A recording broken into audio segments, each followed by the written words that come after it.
Magandang umaga, magandang tanghali, magandang gabi po sa inyo lahat. Ito po ang inyong kaibigan ulit, si Roy Cipolito mula po dito sa The Kaibigan Network, dito po sa Kaibigan Podcast. Nako, maraming salamat po. Magkita-kita po tayo ulit. In a few reminders lang po, mag-umpisa na tayo sa isang bagong episode at kami po ay maraming kikwento sa inyo, maraming mga balita, mangangamusta tayo, magkakamustahan tayo dito. Kung kayo'y nanonood sa ating YouTube channel, another feature dito po sa The Kaibigan Podcast, gusto po namin sana kayong kamustahin kung saan man kayong sulok ng mundo. Magkita-kita tayo dito sa Kaibigan Podcast. Okay, so mga kaibigan, again, kami po ay nagpapasalamat at may patutugtugin tayong background music kasi alam mo naman, today is December 12, 1924. No, hindi. 2024. So, yes! So, medyo po holiday cheer naman ang patutugtugin natin paminsan-minsan dito po sa The Kaibigan Podcast dahil Pasko na! Very soon, Pasko na po.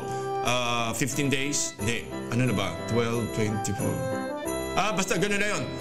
8 plus 13 days. Yes, mga kaibigan, 13 days na lang po ang Pasko na. So magandang umaga, magandang tanghali at magandang gabi po sa inyo man lahat dyan. Again, ako po ang inyong kaibigan, si Roy Cipolito, only here sa Kaibigan Podcast. Marami tayong pag-uusapan po ngayon dito. Gusto lang nating batiin first ito ating mga nag-message sa atin at nangangamusta at yung mga nag-follow po sa atin sa Roy Cipolito dito po sa Facebook, The Kaibigan Network po sa the Instagram. Si Corazon Gabiano, Connie Escudero, Lalaine Edson, oy, Miss World yan, Miss World yan. Emelito Pastrana, Angelita Berin, Simbi from Bulacan as well, and si Rolly Poli from Italy po yan, Rome, Italy. So, ito po mga binabati natin, mga totoong tao po yan. Hindi po kami nag-iimbento yan. Lahat po yan ay nag-PPM sa atin. So, kung gusto niyo po kaming makausap, kung gusto niyo po magtanong, humingi po kayo ng tulong, ng mga payo, welcome po kayo dito po sa ating Kaibigan Podcast. Okay. So, ito ang mga pag-uusapan natin this day. Uy, nako, silent night dito ngayon sa... Hindi naman ho silent night. Today po ay dito sa Stockholm, Sweden. It's -5. So, saksakan ho ng lamig sa labas. Pero maganda weather niya, maaraw. So, pero madulas. Nadulas na ako ngayon eh. Sakit sa likod po, sa totoo lang. Kasi yung baksak mo talaga, pak! Ganyan talaga. So, anyway. So, ito mga bali-balita natin ngayon, mga headlines natin dito sa The Kaibigan Podcast.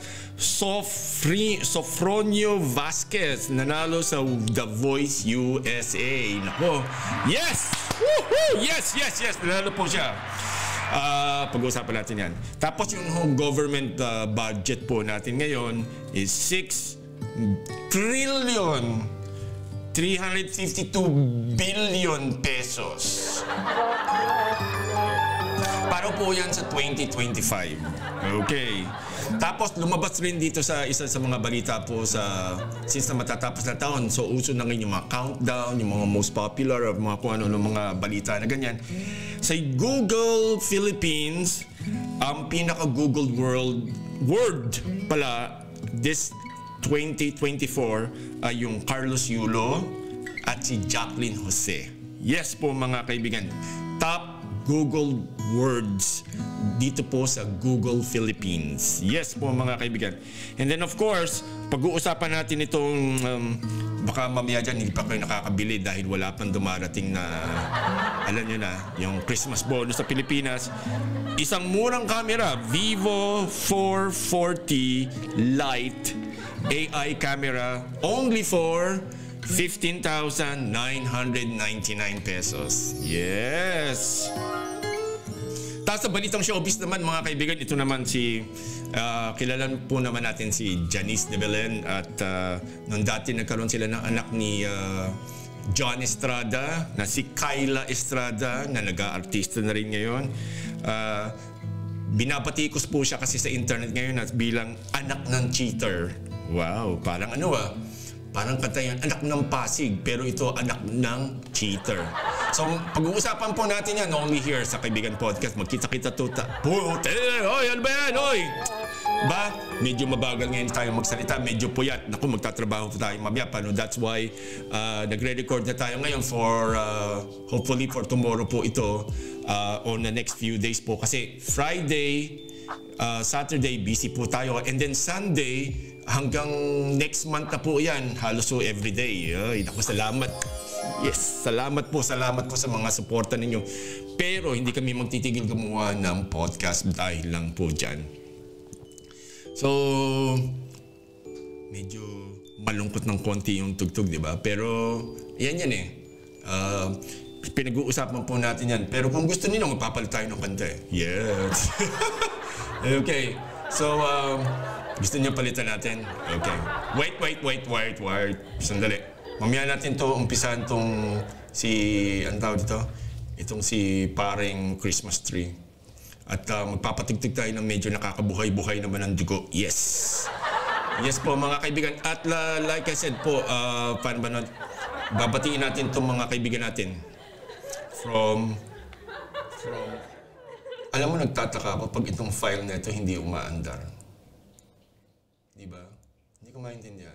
Pag itong file na ito hindi umaandar, let's see, meron tayong isang file dito na, wait, balikan natin to para maganda. Ano ba pangalan nito si mama na ito?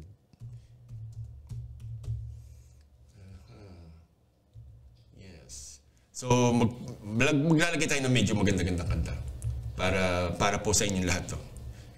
Kituki. Ito po, Pilipinong, how do you say that? Filipino na aspirant na DJ, pero pinabayaan niya yung kanyang channel, sayang naman. Pero gusto natin kasing i-promote rin yung mga Filipinos na ganyan. Uy, may nag-text. Okay. Yes! Yes! So mga kaibigan, again, welcome to the Kaibigan Podcast. Ako po ang inyong kaibigan, si Roy Cipolito, only here sa Kaibigan Network. At pinag-usapan po natin itong mga bali-balita na ito dito ngayon sa Pilipinas. Nako! Ito pa isa, mga pinag-uusapan natin, exclusive hospital para sa mga Filipino OFW workers at ang kanilang mga dependents. Nilunsad, ginagawa na po sa San Fernando, Pampanga yan. Yan po sa Luzon po yan. I'm pretty sure gagawa pa sila para sa Visayas at sa Mindanao. Ngayon kung bakit inuna na naman ang Luzon, hindi ko yan masasagot mga kaibigan. Pero ito po exclusive para ho sa mga OFWs tsaka yung mga kanilang dependents. Pag sinabing dependents, ibig sabihin po noon ay mga anak tsaka yung matandang magulang. Okay, yung mga magulang ng mga parents, grandparents. So, kasi ang OFW po kasi ay nagko-contribute ng 10% ng GDP, yung pong gross domestic product po ng Pilipinas po yun. Ang ibig sabihin po noon, lahat po ng pinoproduce ng Pilipinas, matrabaho, produkto, serbisyo, kung ano-ano, bawat sa 10 bagay, isa doon galing sa OFW. Isipin niyo po mga kaibigan, yes. At base dito sa ating nakuhang report po, an average po 165 patients po ang nasa service nila every day. At since ginagawa nila yung kanilang expansion, balak nilang umabot ng 300. Yes, 300 patients a day. At ito pong, ano ba natin masasabi ito? Itong expansion nito ng OFW Hospital sa San Fernando, Pampanga is slated to be finished 2025. Yes po mga kaibigan, yan po ay nadinig ninyo dito sa The Kaibigan Podcast, dito po sa Stockholm, Sweden. So ayan po mga binabalita ho natin. Kasi like I said, maiba naman tayo ng balita. Huwag naman yung puro kung ano-ano. Ito po, lilinawin natin sa mga ating mga listeners tsaka sa mga nanonood po sa atin dito sa live stream natin sa YouTube. Ito po lahat ng mga balita na ito, hindi po ito fake news. Yes po, sinisigurado po natin ito. Ito ho ay we adhere to proper journalistic ethics po yan. Ano ibig sabihin yan? May mga patakaran, meron po kami mga standards na sinusunod na kumbaga industry-wide. Kumbaga dito sa Europe, sa Asia, sa Australia, the same ho, magkakahawig ho kami ng ano. Hindi po kami sasabi lang para kayo ay manood, para lang po kayo mag-click. Hindi po natin gagawin po yan. Yes po mga kaibigan. Yes. Kasi marami po tayong mga kababayan po kasi na diretsuhin na natin naloloko talaga. Dahil, paano man natin masasabi nito? Meron kasing mga gumagawa ng content kasi na talagang maganda. Pero hindi totoo. At nakakainis po kasi madaling paniwalaan at maraming naloloko po yung mga yon. So wala naman tayong magawa kasi yan ho ang pagkakaiba. Ganito ha, paliwanag ko lang sa inyo. Yung mga influencers, vloggers po, yung napapadin nyo dito sa social media, katulad po namin, hindi po lahat kami ay pantay-pantay. Ang ibig sabihin po na hindi pantay-pantay, hindi yung sakay tag. Hindi po yan. Ibig sabihin lang ho niyan, yung iba ho kasi, ito ha, ang opinion, entitled po lahat po ng tao ay may karapatan magkaroon ng sariling opinion. Pero, yung hindi po automatic po na ang opinion po ay automatic na tama. Yes po mga kaibigan. Masakit pakinggan, pero hindi po yan. So kami, nagbabalita lang po kami. Hindi po kami political, hindi po kami religious. Wala po kami kinakampihan na tao kasi hindi po namin kailangan yan. At unang-una, paano nga tinawag na The Kaibigan Network? Hindi kaaway, hindi kabit, hindi ko ano-ano. Kasi hindi po natin negosyo yan. Hindi po yan natin trabaho. Hindi po yan natin, paano ba natin masasabihan? Hindi natin yan planong gawin. So, yun po yung ating mga bali-balita po dito po sa The Kaibigan Network. At itong ano na ito itong paano natin masasabi? Lagyan natin yung ilaw para maganda. Yung mga, itong OFW Hospital, ginawa po ito ginawa ni Susan Ople. Yes po. Kasi si Susan Ople po ay anak po yan nung kauna-unahan naging Secretary of Labor na nagtayo po ng mga Filipino na kumbaga para bang magdadala sa tawag dito? Magdadala... anong tawag dito?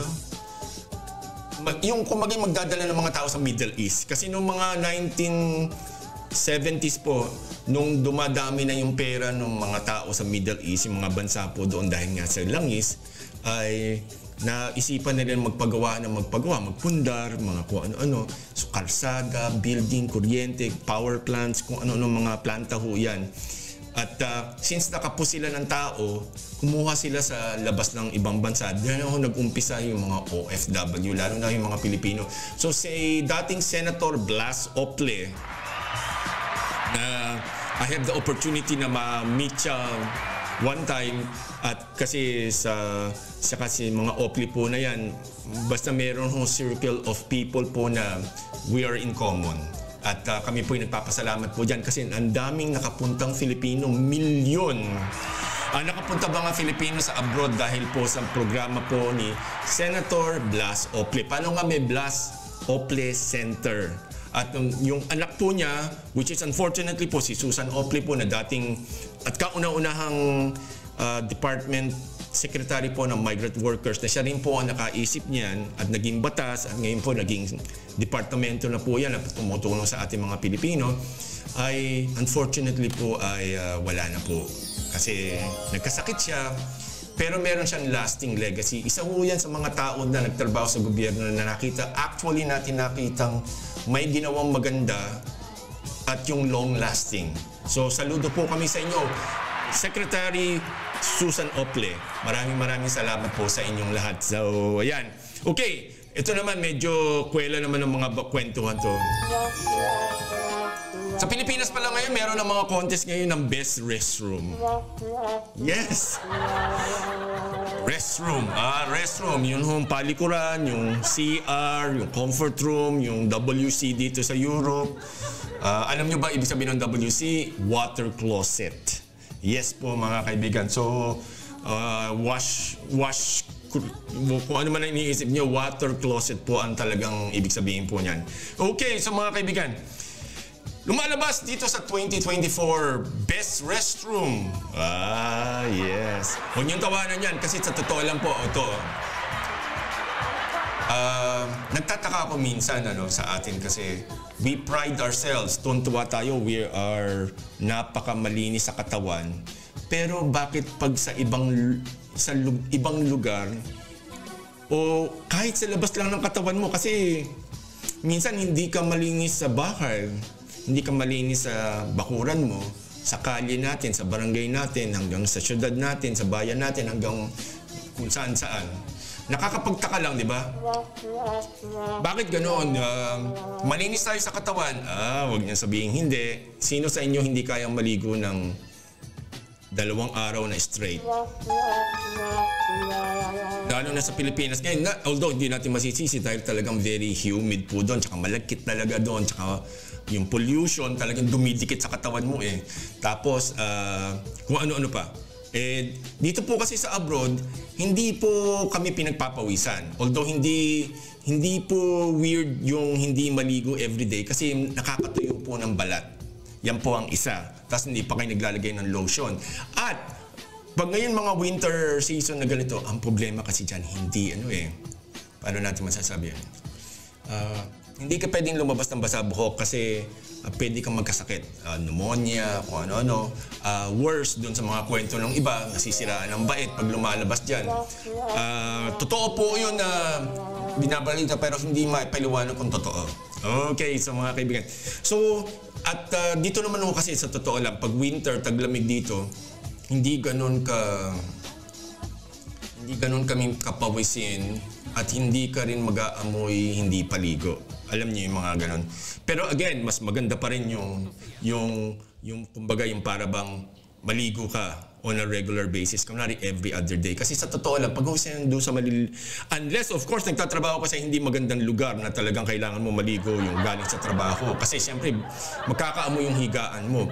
Pero doon sa mga hindi naman masyadong pinagpapawisan ng mga trabaho, hindi po talaga normal yun. At wag ko kayong magtataka yung iba, di ba? Yung iba hindi binabasa yung buhok, yung katawan lang binabasa. Kasi, like I said po, nakakasira po kasi ng buhok rin kung sakasakali po na, so yun ho ang gusto natin sabihin sa inyo. And, tawag dito, wait, mali ito. Mali. Pinatutugtog natin ulit yung si Pogi. Yes, okay. So, pinag-uusapan po natin yan. Pwede kaya itong mag-loop. Ano ba ito? Loop. Playback speed. No, sleep timer off. Yeah, wait. No. Yes, hindi. Kasi tinitingnan ko lang kung pwede itong paulit-ulit kasi maikli lang yung mix ni Kuya. Okay, so ngayon babalik tayo sa bathroom, doon sa restroom. Water closet, WC, huwag niyong kakalimutan mo yan. So hindi tayo masyadong nabibigla sa ating mga usapan. So again, Muntinlupa City became the #1 most beautiful restroom. Muntinlupa City, City Hall po ito ang ibig sabihin. At may nakita akong picture, hindi lang natin pwedeng ipalabas kasi copyrighted na naman. Saksakan ho ng ganda para ho kayo nasa hotel. Yun naman po yun. Ito sabihin ko sa inyo. Di ba sa totoo lang, masarap gamitin ang isang CR pag bagong linis. Di ba? Huwag niyong sabihin hindi yan totoo. Huwag niyong sabihin hindi yan totoo kasi that is really true. Okay. And then, mga kaibigan, ito pinag-uusapan lang natin ito. Paano natin masasabi? Sa eskwelahan naman, kung kailangan nyo talagang gamitin ng CR sa Maynila, punta kayo sa Muntinlupa City Hall. Kung pwede lang. Ewan ko kung may bayad yun o kung paano. Pero huwag nyo naman, ang kasi minsan tayo pag gumagamit ng hindi sa atin, lalo na sa Pilipinas, we don't really care. Alam nyo yun, wala kayong paki, wala tayong parang may maglilinis naman. Hindi yung maganda pala yun, sa totoo lang. So, ayan. Pinakamalinis naman daw na CR sa Pilipinas, according to this group, ay ang UST, o University of Santo Tomas po. Yan ho ang top school. Pa-top company naman po the CR. Diyos ko. Parang may beauty queen na sa atin, meron ng trans na beauty queen, may mga kung ano mga pageant sa atin. Pati CR, mga kaibigan, yan. Hindi ho natin ito pinagtatawanan dahil parang kinahihiya natin. Actually nga, maganda itong idea. Alam niyo kung bakit? Kasi, paano ba natin masasabi na? Nakaka-promote ng kumbaga nagkakaroon ng standard. At yun po maganda doon eh. Pag kasi talagang walang standard at kanya-kanya tayong standard, ay mawawalan tayo ng standard. Maliban na lang doon sa electric fan. Meron pa bang electric fan na brand name ay standard? Ayaw ko. So, pakisagot na lang po yan sa comments po natin. Uy, of course, sana po huwag niyong kakalimutan to like, comment, and subscribe dito po sa Royce from Sweden at dito po sa ating mga Facebook accounts saka ho sa Instagram. Maraming salamat po. Kung sakasakali po kayo ay nakapag-like na, maraming salamat po. Again, mula po sa puso po ni Royce Hipolito at mula po sa staff at management po ng The Kaibigan Network, kami po ay nagpapasalamat po sa inyong lahat. Okay. Tapos yung naman parang restaurant naman ay ito ay tinatawag na Calle Cafe diyan po sa Espanya. Again, hindi ko alam kung saan ho ito sa Espanya, pero maikli lang naman ang Espanya kung tutuusin ninyo. And then, pagdating naman sa hotel sa Pilipinas, sa tingin ko, expected yun na itong mananalo. The Grand Ballroom sa Okada Hotel. Yes po. Siguro naman yan, mas malinis pa at mas maganda pa sa karamihan ng mga bahay sa Pilipinas. Yes po. Okay. And then, meron pang isa. Yung park terminals. Ano ito? Parang mga theme park siguro ito. Kung sino man nakakaalam nito sa Paranaque, please lang ho, paki-explain lang po sa comment sections natin dito sa The Kaibigan Network, dito po sa ating episode nito. Palacio de Memoria. Okay. The Palace of Memories dito po sa Paranaque. Yes po yan. Okay. At ang naman nanalo sa tinatawag nilang Banyo ng Bayan ay itong sa PTX, yung Philippine Transfer Terminal yata ang tawag nito. Yung pong nung dati, natatanda ko, ayaw ng mga tao na mahirap, maglalakad daw, kesyo ganon, mas maganda yung sa kalye, kanya-kanyang sikuhan, kanya-kanyang mga agawan ng upuan. Mas ayaw din natin yun.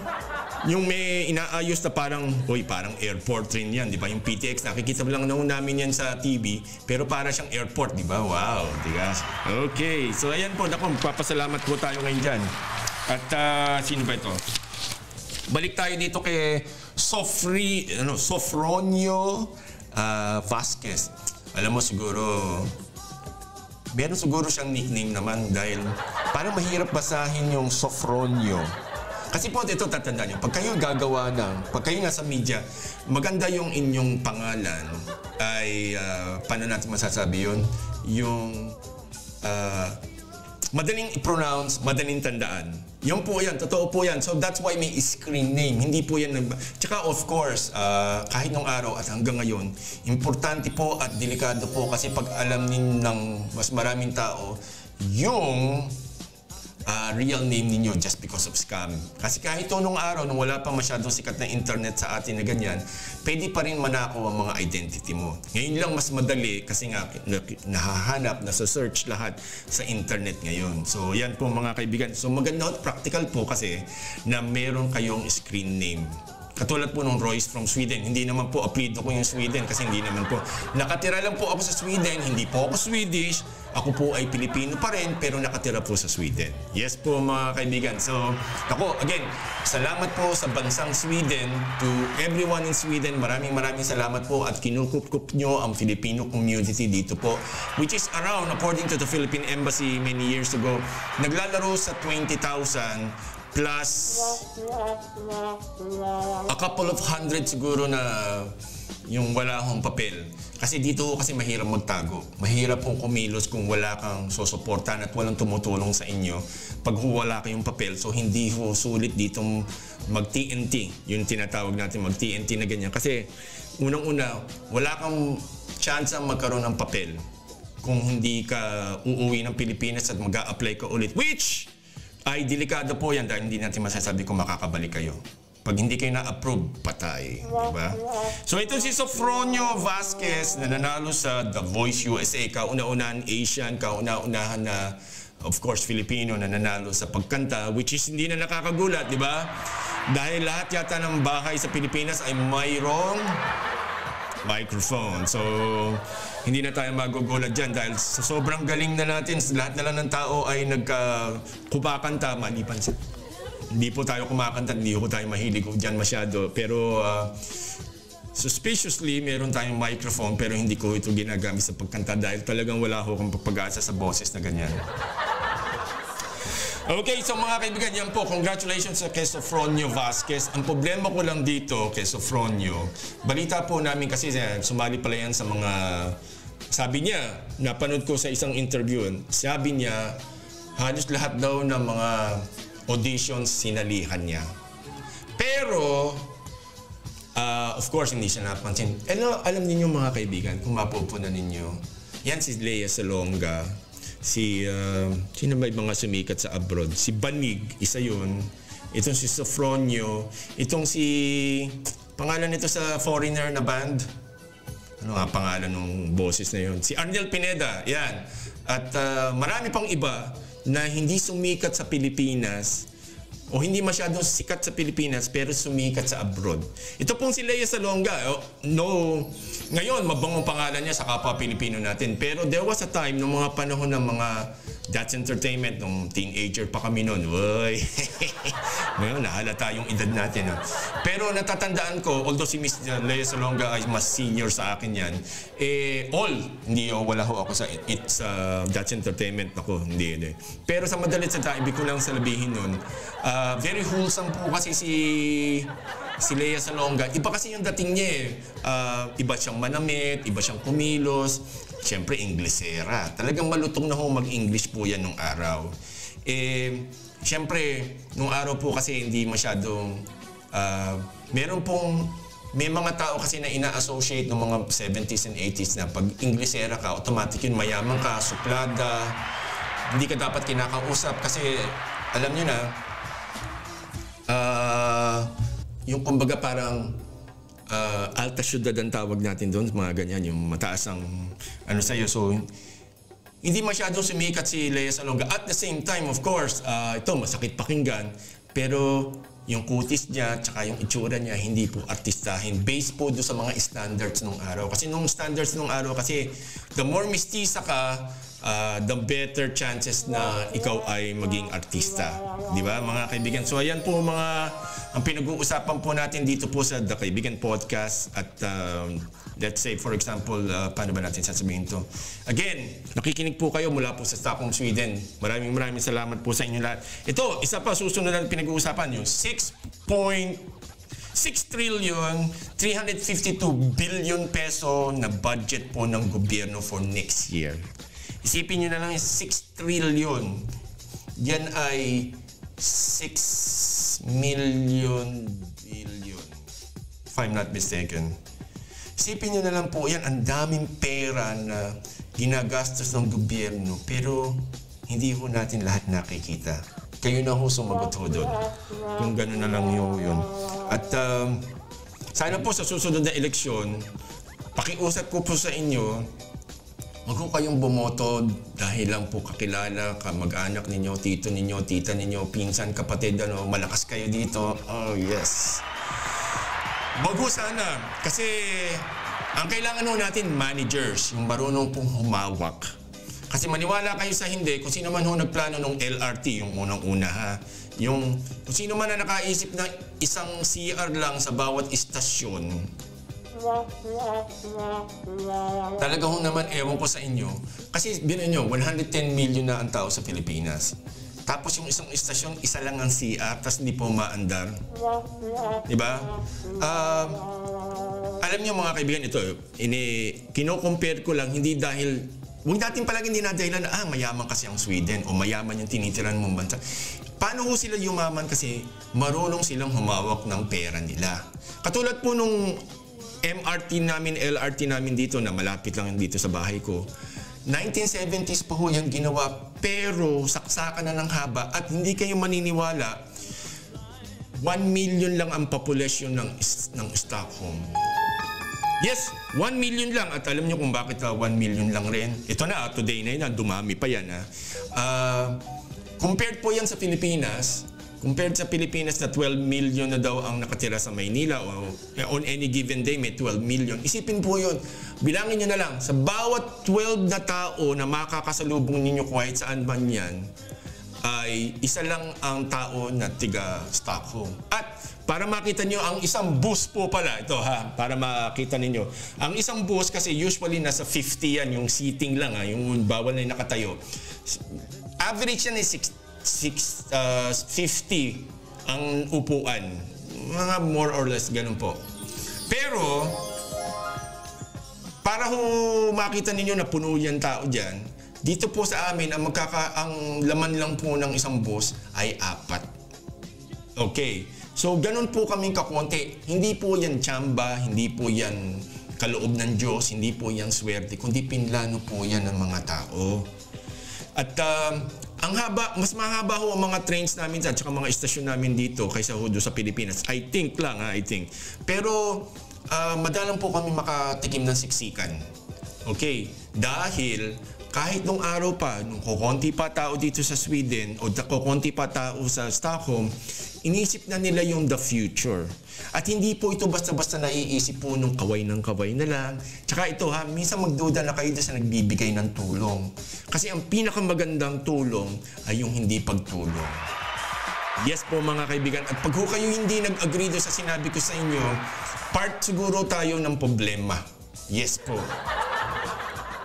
Dahil pag hindi nyo tinulungan ang sarili ninyo, hindi kayo talaga makakaahon.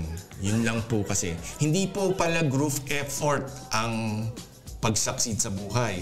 Kasi napupunta ko, marami humihingi po ng tulong po sa amin, marami pong kumbaga naglalambing. At kahit po gusto mo namin tumulong, marami po kasi yung tipo bang tulungan mo ako pero ako dapat ang masusunod. Tsaka dapat walang kondisyon, marunong ka pa sa akin, hindi mo kami naiintindihan or something. Para ho kasing medyo hindi lang ho maganda yung dating po nung argumento na yun. Kasi unang-una, kung maganda patakbo mo sa buhay mo, bakit ka humihingi ng tulong? Diba?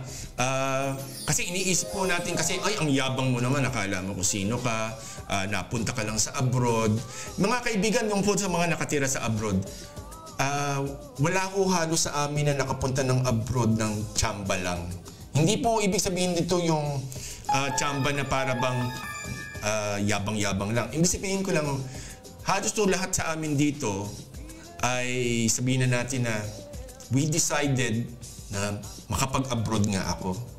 Alam mo yon, sana makapag-abroad ako. Paano ba ma-qualify?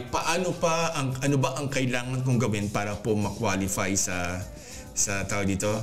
Sa pag-abroad. Yan po mga kaibigan. Kasi minsan may magsasabi sa amin na buti ka pa nasa abroad, buti nag-abroad ka. Like I said po mga kaibigan, at marami, hindi lang po ako nagsabi nito, nung isipin nyo na lang yung mga ibang tao, ito ha, ganito na lang para mas maganda. Pag isa sa inyo, lalo na yung nasa Pilipinas pa ha, pag may nabalitaan kayo o may nagsabi sa inyo sa isang kaibigan ninyo na balak mo mag-abroad, ano palagi sinasabi ninyo? Naku, may delikado, mahirap, makal, wala akong pang-placement at kung ano-anong dahilan. Totoo lahat yan. Balido ko na lahat yan ng rason. Pero kailangan mo yang lampasan para makapag-abroad. Kasi sa totoo lang, hindi naman po yan mawawala. At imbis na maawa ka sa sarili mo, tulungan mo yung sarili mo. So unahin mo yung, kung gusto mo mag-abroad, hindi pwede yung nagtatrabaho ka, nag-iipon ka, tapos pag may birthday, gastos agad. Dahil minsan lang naman daw mag-birthday. Mga kaibigan, tanong ko lang po sa inyo, sino ba kakilala natin na nag-birthday ng 2 beses? Diba? Wala naman po eh. Pero yung birthday po na yan, like I said, hindi po ko sinasabi na masamang birthday. Pero sa tao po na talagang ginigipit o kaya yung wala naman kung kayong budget at kakayahan mo magpa-birthday, tigilan yung magpa-birthday kasi isa ho yan sa pinakamalakas gumastos. O tsaka yung mga fiesta, yung mga, lalo na ngayong magpapasko, may mga kakilala kami doon sa tumatawag sa amin sa OTSIM na hotline namin na walang pang therapy, walang pang konsulta ng doktor, pero namomblema sa Noche Buena. Di ba? Hindi nyo naintindihan. Mas kailangan ng kasama mo o mahal mo sa buhay ang medical attention kaysa sa maghanda kayo ng Pasko. Alam niyo, sa totoo lang, maiintindihan kayo ng Panginoon kung kayo hindi magpapasko. Hindi naman ho kasi yan parang compulsory. Hindi po yan sapilitan. At wag ho kayong maawa na para bang medyo magsasabi na, naku, ano na lang sasabihin ng mga kapitbahay, paano nga ho tayo hindi makausad? Kasi palagi niyong iniisip yung ibang tao kaysa yung sa sarili ninyo. Ibuhatin niyo po yung sarili niyo para makausad po kayo. Kasi kung iintayin ninyo lahat ng kaibigan ninyo, kakilala niyo, kamag-anak ninyo, kahit mga mahal niyo sa buhay, na magbago, hindi po yan magbabago. Yes po yan, mga kaibigan. So, gusto ko natin paliwanag po yan. Kasi, like I said, pag hindi ho kayo kumilos, hindi ho kayo makakarating sa pupuntahan ninyo. Pero inyo, magkano ginagastos nyo sa isang taon para lang sa birthday, mga ganyan. Sabi, kahit maliit yan, pag pinagpatong-patong mo yan, nag-iipon-ipon yan. Yes po yan. Alam niyo mga kaibigan, kahit dito, ako nagugulat ako, yung taong di hamak na mas mayaman, mga milyonaryo dito, minsan cupcake lang ang pag-birthday ng anak, may cupcake na may isang lang. Awang-awa tayo, pero sa totoo lang, bakit kayo naawa doon?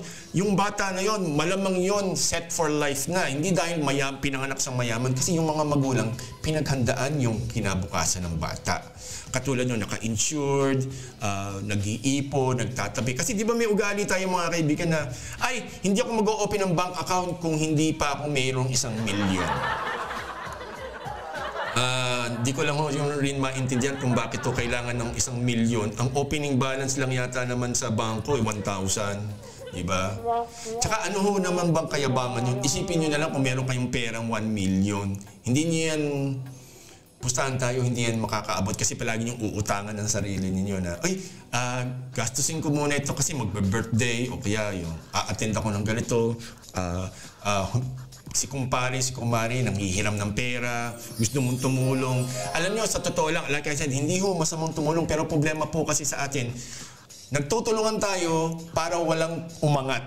Yan po ang napupuna ko sa ating buhay po sa Pilipinas. Ngayon, ganito, bago ho kayo magalit sa akin, gusto ko lang mong pakita sa inyo, iba pala yung experience pag natira ka sa labas ng pamamahay mo. Hindi mo kailangan mag-abroad. Katulad ko, nakatira ako sa amin. Tapos natitira ako sa mga bahay ng mga ibang tao na hindi ko kamag-anak. Alam niyo yung nakikita mo na, ay, iba yung patakaran nila, iba yung pamumuhay nila, iba yung prinsipyo nila. Pero may mas malinis yung bahay, may mas marumi, may mas magulo. Kung mapupunan nyo, may marami pala tayong pwedeng matutunan doon sa mga ganong bagay. At yun ang sinasabi ko na, ay, ganun pala sila. O lahat ng gamit nila sa fridge, hindi nakalagay sa platito lang, tapos walang takip nilalagay doon, di ba? May nakita akong bahay na natutunan ko na lang na bumibili nga nung parang Tupperware, tapos sinushoot na ganun, tapos yung mga na nakaayos na ganun. Bukod sa magandang tingnan, nagtatagal ang pagkain at hindi nag-aaway-away ang mga amoy, di ba? Yes po, mga kaibigan. Again, nakikinig po kayo, nanonood po kayo dito po sa The Kaibigan Podcast. Ako po ang inyong kaibigan, si Roy Sepolito. Dito lang po sa The Kaibigan Podcast. Broadcasting live mula po sa Stockholm, Sweden. And then, ito, as usual, ito, tapatin nyo na po. Karamihan ng ating mga bonuses ay napupunta dito sa bagay na ito. Walang iba kundi ang cellphone. Yes, mga kaibigan. Like I said, okay, unang-una, payong negosyo, payong usapang kaibigan lang. Gusto ko lang paliwanag sa inyo. Tawag dito, ang cellphone, ang mga gadget, hindi po yan investment. Lahat po ng electronics, hindi po yan investment. Hindi po tumataas ang presyo niyan. Actually nga, bumababa eh.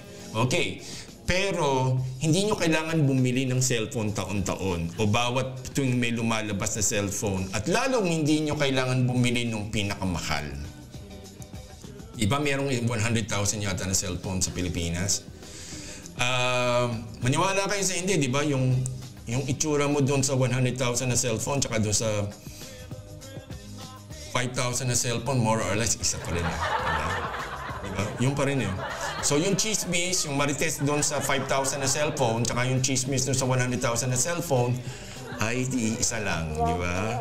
At ito rin po ang paalala ko, ito bilang isang negosyante. At ako po maliit pa lang, elementary pa lang, nagtitinda na ako, nagdinegosyo na ako. Hindi dahil, bukod sa naghirap kami, at the same time, ini-encourage din ako ng mother ko na matuto akong kumita ng sarili kong pera.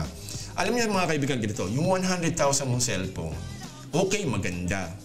Pinupuri ka. Sa tingin mo, yung puri na yun, may mapapala ka doon. Wala. Diba? Wala. You're just attracting the wrong kind of people, to be honest. You're attracting the wrong kind of people na, uy, may pera ito. Ito, kayo na lang, magtapatan tayo, di ba? Usapan to. Usapang kaibigan to, mga kaibigan, di ba?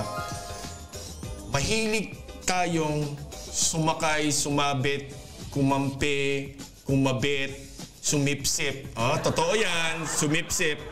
Basta ang tao may pera. Ilan sa atin, aminin natin to, huwag natin mga palang ginagamit yung, ay, mga Pilipino kasi walang disiplina. Para bang tinuturo mo na sila lang ang masama, tas ikaw hindi. Lahat ng problema natin, kahit kami nasa abroad at yung nasa Pilipinas, lahat ng problema ng Pilipinas, kasalanan natin lahat.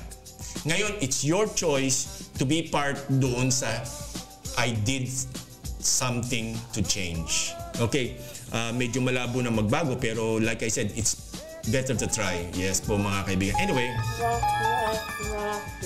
alam niyo yung 100,000, ako bilang negosyante, ako aminin ko sa inyo, ang cellphone ko ay 3 years old na Samsung. Hindi ko na matandaan, A52, mga ganyan. Ito pong pinanuluran niya, A52. Mura lang to. Wala pa siguro ito nung binili ko, siguro wala pang 20K sa pesos po. Dito po sa Sweden yan. Madalas salita, kung namuhunan ako ng 20,000 para magkaroon ako ng cellphone, kasi dito sa Sweden lahat po ay electronic, lahat po ay cashless, meron po kami mga apps na kailangan mo na gamitin with the cellphone at lalo na syempre may internet.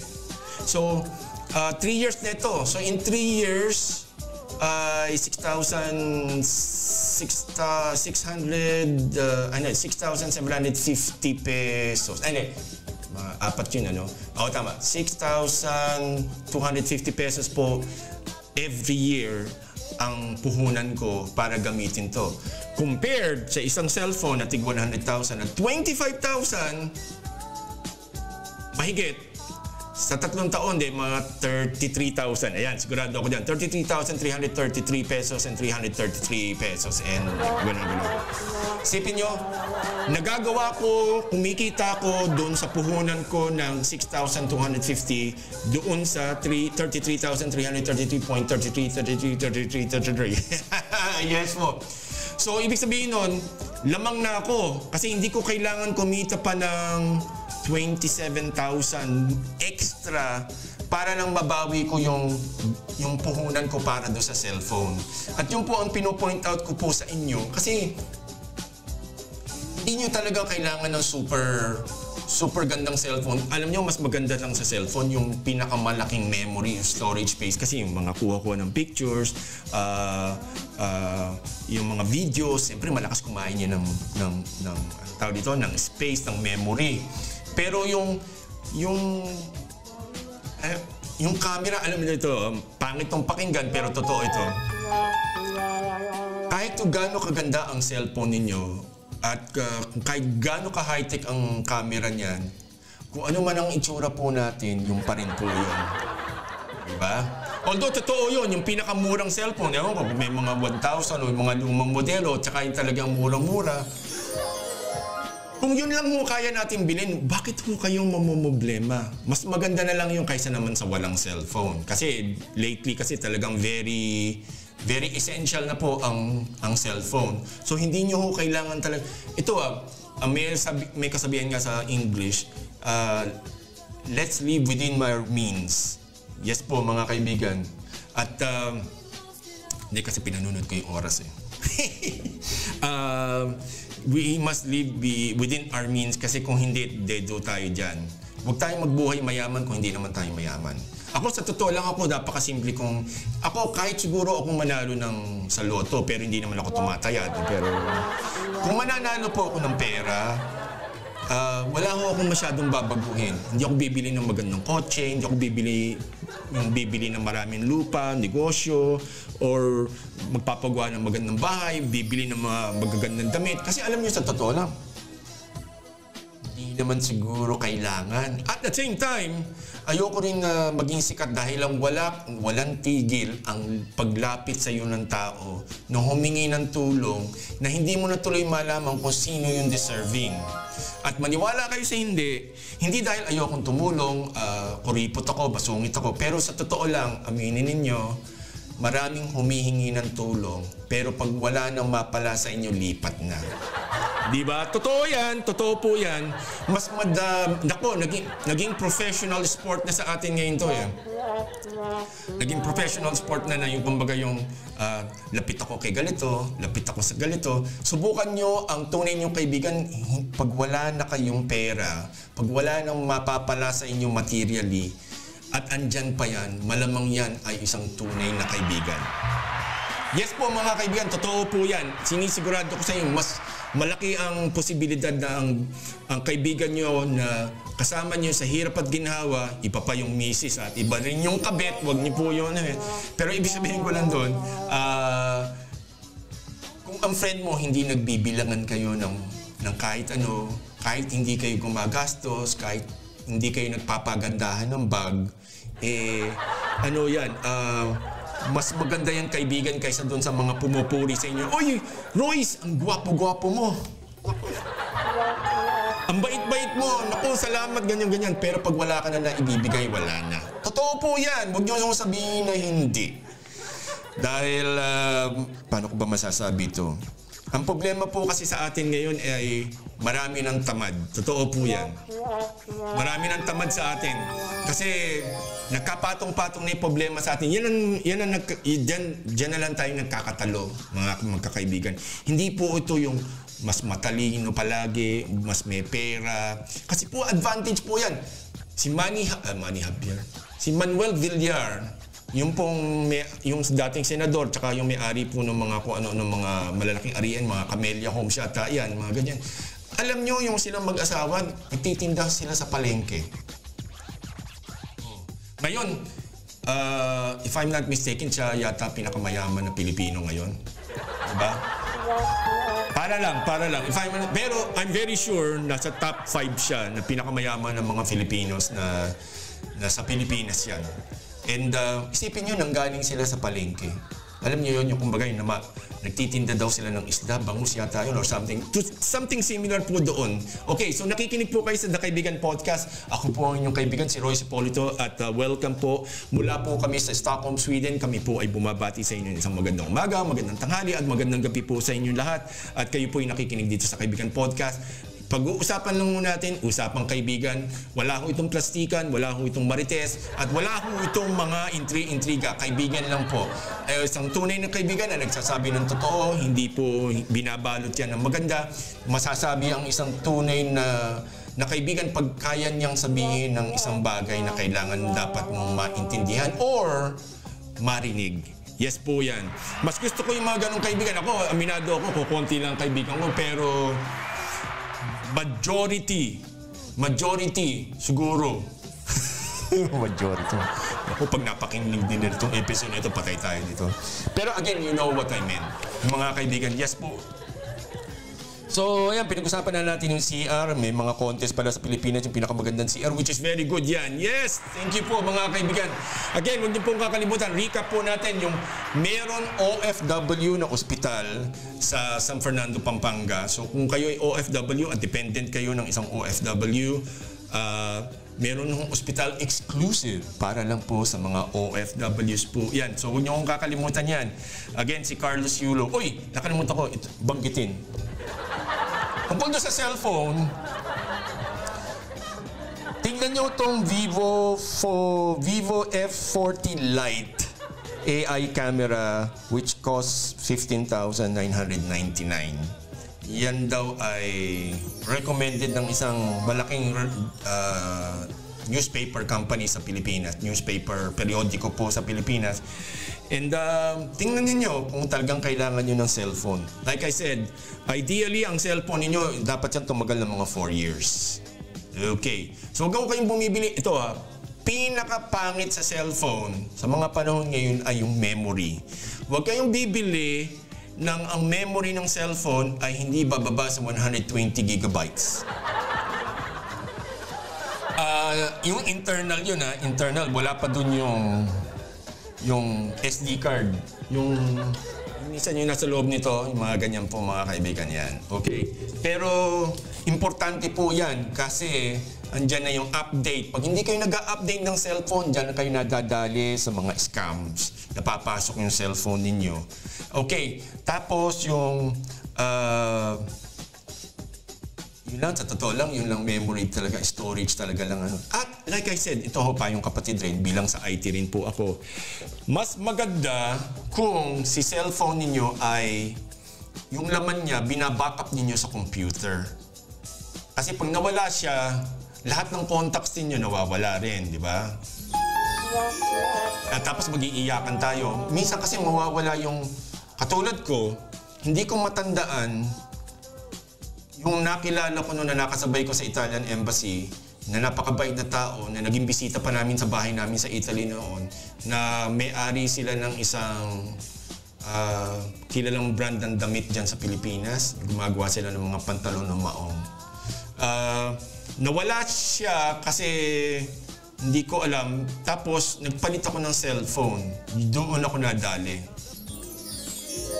Pero mabait yung pamilya na yun. Natutuwa ako doon sa pamilya na yun. Bimiss ko sila. Hindi ko lang pwede banggitin yung pangalan. Baka kasi masyadong, ano tawag dito? Masyadong, ano tawag doon? Hindi ko alam kasi kung ano na nangyari eh. Pero hindi, wala akong ginawang pangit. Bigla na lang nawala. Kasi usually, ito, napupuna pa sa atin. Profiles na nalakalak. Red flag. Yes po yan. Malakas ko loob dyan makipag-away. Alam niyo kung bakit? Kasi nakatago eh. Saan nyo hahanapin? Yung mga profile pictures, mga kung ano-ano. Ito huwag kayong magagalit. Isa-isa napupuna ko. Pag nilagay yung location o kaya workplace, works at the Krusty Krab. Yan. O kaya yung location sa puso mo. Oh God, ito pa. Tsaka like I said, yung mga nagsishare ng mga, yung iba may mga sex videos na sinishare ng mga friends. Ibig sabihin po nun, yung mga account sila ay compromise. Ang ibig po nung compromise, infected po yan. At yung friends list nila, nakasama ka doon, napapasok yan nung scammers at kayo naman ho ang pupunteryahin. Kung hindi nyo mapupuna, it's either diretso kayo mas malito kasi chance na yung mismong scammer, ikaw ang unang niyang makilala eh. Ang nangyayari ho kasi dyan, kumakalat yan sa address book. Yun ang una-una na pinapasok eh, address book. Address book, yung mga telephone numbers, yung mga contacts ninyo, kung saan-saan. Tapos doon po sila nagpapadala rin ng message. So kumakalat na ng kumakalat yan. So matindi pa yan sa Marites. At dahil dyan, nagkakaroon kayo ng problema dahil doon. At dyan na yung nahahack ang inyong mga details at nawawala po ang inyong account. Yan kasi like I said, yung mga humihingi po ng tulong sa amin, financially at kung ano-ano, nire-require po kasi namin ng confirmation yung ID ninyo. Hindi ko pwede magpadala lang kayo ng mga documents. Alam niyo, sa totoo lang. What is to, man? Kasi, sa tingin nyo ba, photocopy? Ang dali yung baguhin yan. Kahit grade 2 na ngayon, kaya-kayang baguhin mo yan eh. Pero yung mga red flag na ayaw magpa-video call, ayaw nang makipag-usap, maraming mga dahilan, location naka-data, yung mga... Alam niyo, ganito hihingi kayo ng tulong, pero marami kayong dahilan. Alam niyo, sa totoo lang, itong mga... Alam ko marami nasa abroad kasi na malambot ang puso. Yes po, mga kaibigan. Alam kong malalambot ang puso nung karamihan po dyan. Pero itong pagmamukha na ito, hindi ho ito malambot. Yes po. At again, wala ho akong pinagmamalaki po sa inyo. Pero ang ibig sabihin ko lang, doon po sa mga masasama ho ang balak po sa namanloko,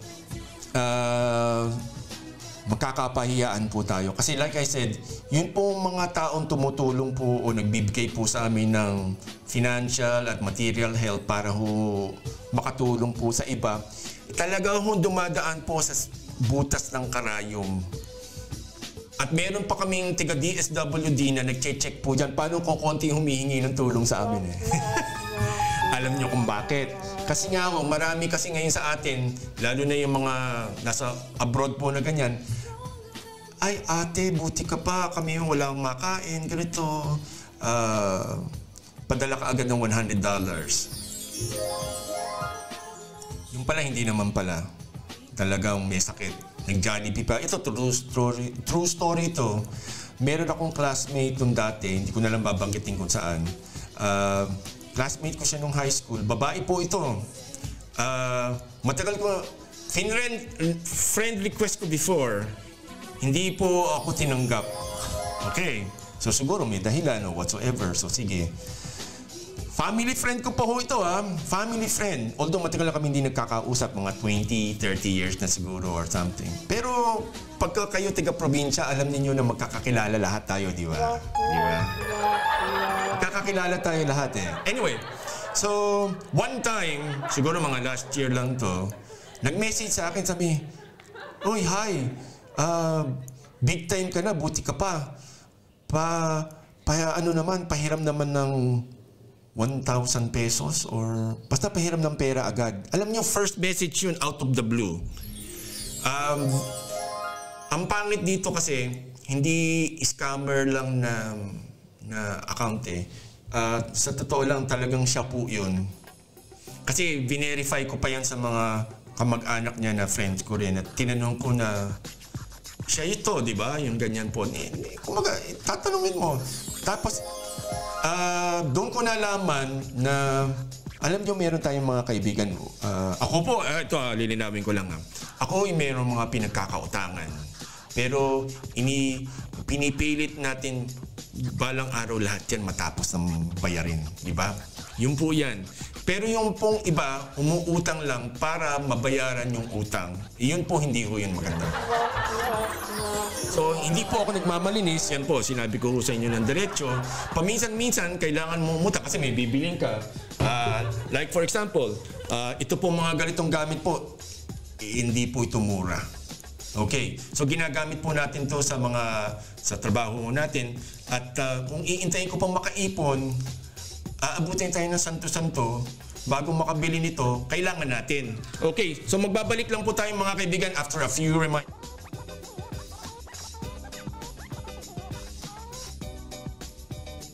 Hello, this is Karen. Hello? Hi? Hello? Hello?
Hindi po natin dapat yan, Uy, patay pala yung microphone natin kanina. Pero like I said, nagbabalik po tayo sa The Kaibigan Network. Maraming salamat po sa inyo. Kanina po, pasensya na doon sa naputol yung ating live streaming kasi, like I said, may mga tawag-tawag po tayo. And kita nyo, isa lang cellphone natin. Kasi hindi, actually, dalawa cellphone natin. Ito, mamurahin lang to na Samsung. Di ba? Mamurahin lang to. Pero napapakinabangan ko, malaki pakinabang ko dito. Sabihin na natin, kumikita tayo dito, kaysa naman sa, isipin nyo na lang, ito, ganito. Paano ba natin masasabi ito? Libre nga pala ito. Libre ito doon sa internet na package na, tsaka yung sa subscription namin sa cellphone. Pinamili ako PlayStation 6 or ito. So, mas maganda yung PlayStation 6. Diba? Pero, again, bakit naman ko gagastusin yung anong tawag dito? Hindi sulit eh. Unang-una, pag naglaro ka ng games, wala ka nang magagawa. Malaking gasto sa oras, di ba? Totoo yan, huwag niyo sabihin hindi. And hindi naman po kami ganun kayaman para maglaro na lang ng maglaro. Kasi like I said, hindi ho ako ganung klaseng tao na hindi ho kasi kasanay sa luho, sa totoo lang. Mukha lang ho akong parang, kala nyo mayaman. Hindi po. Simple lang ho tayong mamumuhay. Paano ko ako nagustuhan dito sa Scandinavia? Kasi dito may katwiran sila na hindi mo kailangan magpasikat. Kung kahit meron kang pera, hindi mo kailangan magpasikat. So, ganun lang po yun. Dito may mga bilyonaryo, mga mayayaman. Kahit o yung ABBA, yung grupo na ABBA, yung kumanta ng Mamma Mia, yung mga ganyan-ganyan. Napakasimple lang ho ng mga bahay nila. Pero maganda loob. Pero, alam niyo yung, kumbaga yung ini-expect natin yung kasing lalaki ng mga isla, yung mga bahay, pero hindi yung ganun po dito sa Scandinavia. Yung Iceland, Sweden, Norway, Finland, Denmark, hindi ho sila nai-impress doon sa mahiling magpa-impress. Yes po mga kaibigan, nakikinig po kayo sa The Kaibigan Podcast. Ako po si Roy Sipolto, kasama niyo po dito sa malamig na Stockholm, Sweden. Maraming salamat po sa mga nanonood po sa atin. Gusto ko namin kayo makilala. Mag-message lang po kayo kung gusto niyo magpabati or gusto lang niyo magparamdam, di ba? Wag naman sana kayong multo kasi hindi natin hindi ano tawag dito. Ayoko ng multo sa totoo lang. Hindi na Halloween ngayon, Christmas Eve. Okay. Kung nga pala, no, tawag dito, yes, di ba, maganda yung ating background music dito lang po sa The Kaibigan Podcast. At ginagawa ko natin to para kasama natin kayo sa inyong mga trabaho. Like I said, tinuturuan namin kayo para kayo ay may kasama sa inyong pagtatrabaho para mabilis ang oras, di ba? Ang ginagawa ko kasi ng mga, lalo na yung mga seaman mga nagturo sa akin ito eh. Usually, siyempre, pag nasa trabaho kayo, cellphone, di ba? Tapos may dala kayo ng yung mga USB na, anong tawag dito? USB na mga speakers. Yung mga ganito, ito mumurahin lang to. Like I said, di ko naman kailangan ng branded. So, mga ganito, ito lang ang nakatago si cellphone, pinaandar to. Ngayon, ang mga boss, akala nila is yung nakikinig ka lang sa parang programa. Kasi may tugtog pa, di ba? Yung mga ganito, di ba? Di ba? Okay. Pero, bukod sa sasamahan namin kayo sa pagtatrabaho, sa lungkot, at sa pangungulila natin sa mga mahal natin sa buhay sa Pilipinas, which is natural po yan, sinasamahan po namin kayo dito sa Kaibigan Podcast. At yun po ang ating trabaho po dito. Makasama kayo o makasamahan namin kayo sa inyong pagtatrabaho ng wag naman yung dagdag sama ng loob pa. Diba? Yung kumbaga para bang dalawang pusa nagpatayan sa Paranaque. Diba? Malungkot na nga kayo kung nasaan man kayong sulok ng mundo, lalo na sa mga hindi pinalad na madala yung pamilya sa abroad. Napakalungkot po siguro nun. Ako, I never had that opportunity kasi nagpunta ako dito kasi nag-iisa lang. Yes, di ba? So, dito na ako nagpamilya. Okay. So, mga anak ko andito. Hindi ko sila, kumbaga, paano ba natin masasabi yun? Hindi ako yung katulad doon ang kalahati ng isip ko, kaluluwa ko, katawan ko, nasa Pilipinas palagi. Dahil siyempre, iniisip mo yung mga anak mo, kamusta na, namimiss mo siya. pangsamantala, kami po yung mga kasama ninyo na kumbaga yung kaibigan nyo nga na kumbaga na ay, parang masarap tong pakinggan, masarap tong makausap, masarap makakakwentuhan nang hindi naman depressing. Kasi palagi na lang mga kwentuhan natin, mga iyakan. Ay, nako, yung dyan, di ba, ano mga tawag dito? Di ba, may mga, paano nga maraming nagkakaaway-away ng mga Pilipino dahil dyan eh. First time mo magkakwentuhan, kukwento mo lahat. Naku, bad dyan. Red flag po yan, red flag. Huwag ko kayo magkukwento na kasi the more na magkwento kayo, the more kayo maraming pwedeng kayong siraan. At napakapangit po niyan at hindi ho nakakatulong ho yan. Actually, sa totoo lang, the more kayong magkwento, the more kayong napapahamak. Yes po mga kaibigan. Again, nanonood po kayo, nakikinig po kayo dito po sa... Nanonood kayo sa YouTube natin.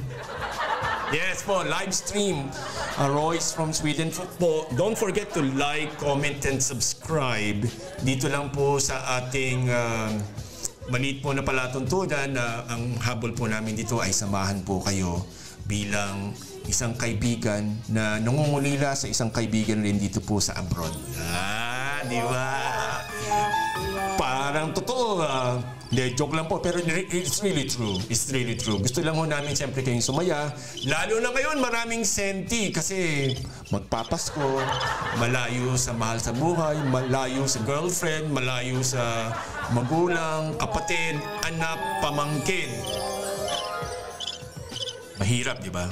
Mahirap kasi. So, nalulungkot kami na mangyari sa inyo. Like I said, hindi naman ako natutuwa na mangyari sa inyo yan. Pero, it's one of those responsibilities tsaka isang sakripisyo na sinasaluduhan ko kayo yan. Talaga, sa totoo lang mga kaibigan. Kasi, hindi biro talaga na iwanan mo ang isang mahal mo sa buhay sa malayong lugar. Even though maganda ang katwiran mo, maganda ang intention mo. Mahirap po yan mga kaibigan. Paano, like I said, saludo ako sa mga taong ginagawa niyan. Pero again, like I said, huwag kayong masyadong masisiraan ng loob kasi kapalit yan ng itinatama natin yung isang pagkakamali. Yes po yan mga kaibigan. Nagtra-transition po kayo from being mahirap to papuntang middle class. Yes po. Ang ibig sabihin po ng middle class, hindi na kayo masyadong kinakapos. Pero, ito lahat ho na nag-OFW, naiangat nyo na dapat ang pamilya nyo sa hirap. Pero, ang problema po kasi is, paano natin masasabi ito? Yung paghawak ho kasi natin ng pera, sablay. Yes. At masakit man pakinggan at pero sa totoo lang po totoo yan. Di ba? So again, you're listening to the Kaibigan Podcast. Ako po si Royce Hipolito. Dito lang po sa ating yung may podcast tayo na nilalabas natin, yung maririnig niyo yung kompletong version nito. At yung naman po nanonood sa atin sa YouTube, sa ating live stream, kayo po ay nasa front seat ng ating BTS o behind the scenes recording po ng ating podcast. At kami po ay nandito po sa Stockholm, Sweden. Ang ating mga studios po ay nasa Stockholm, Sweden. At yan, medyo maganda na tugtog ngayon dahil Pasko na eh. Yes, mga kaibigan, again, gusto ko sana sa hindi naman mamamas ko, di ba? Pero, tapos ito nga pala. Ngayon ko lang naalala, yung kanina naputol ako doon sa usapan natin. Yung humihiram po ng pera kasi na like I said, na nagpaparinig ng hihiram, pero alam mo na hindi na yun babalik. Ngayon, wala naman pong problema yung 1,000. Ang problema po kasi yung motibo. Yung motibo po kasi sa pagkaka-imbestiga ko muna, kasi ganito po yan eh. Kahit po nung ako yung maliit, hindi po ako tinutulungan ng mga kamag-anak ko just for the sake na tulungan ako. Alam mo yon yung, ibili mo ito ng pang-school, bili mo na talagang doon, hindi yung pang-Jollibee mo, o kaya pang-McDonald's, o pambili mo ng chichirya. Doon naman po ako mapalad sa mga kamag-anak ko, tsaka doon sa mga taong tumulong po sa akin, yung mga ibang nagpaaral, yung mga kaklase ng mga parents ko, ng mother ko lalo na. Maraming salamat po sa pagtutulong ninyo kasi tinulungan nila ako, ginamit ko sa school. Yan po yan. So, magkakaiyakan na tayo dito. Again, magkakasama po tayo dito sa The Kaibigan Podcast. Only here at The Kaibigan Network. Ako po ang inyong kaibigan, si Roy Cipolito. Sinasamahan ko kayo dito sa isa siguro sa pinakamasaya at pinakamalungkot na panahon para sa mga nasa abroad, ang Pasko. Masaya kung pauwi ka sa Pilipinas, magkakasama kayo. Parang maantig to Kasama niyo yung mga kamag-anak mo sa Pilipinas, kung mga anak mo, mga kaibigan mo. Tapos siyempre maraming pera. Yes. Bubos. Tapos marami kang inaanak. Patay. Yes, magtago ka na sa pinanggalingan mo niyan. Ninong, ninang. Dito lang po sa The Kaibigan Podcast. Nakikinig po kayo sa atin lahat dito.